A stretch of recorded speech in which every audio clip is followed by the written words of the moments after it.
It is a case that shocked and angered many. The discovery of two teenagers buried behind a home in Effingham County. Then more shock after a number of family members were arrested and charged with their murders. As WSAV's Joanne Merrigan tells us tonight, after almost 3 years, the case is finally moving forward. It can still be hard to see the pictures of these two sweet faces, Mary Crocker and her brother Elwin Crocker Jr. In December of 2018, they were found buried in the backyard of their Guyton home. Prosecutors say the children were starved and kept in a dog cage, and that Elwin Jr. may have been dead for up to 2 years.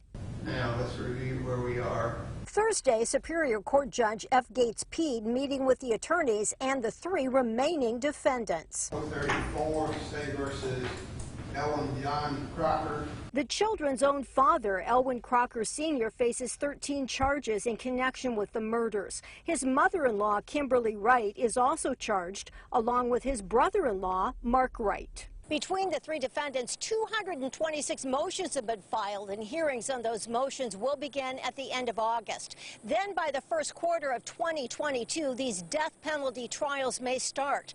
More than 3 years after the bodies of the young brother and sister were found buried in their backyard. After discovery of the children's bodies, 5 defendants were originally charged. Roy Prather, the boyfriend of Kimberly Wright, quickly took a plea. Then in October of 2020, the children's stepmother, Candace Crocker, did the same to avoid the death penalty. Candace Crocker pled to 8 counts, including murder, and promised to testify against her husband, Elwin Crocker, her own mother, Kimberly Wright, and her brother, Mark Wright. And proceed to set the trial date, hopefully within the first quarter of 22. The judge saying that when a trial date is set, that Elwin Crocker Sr. will be tried first. Joanne Merrigan, WSAV News 3, on your side.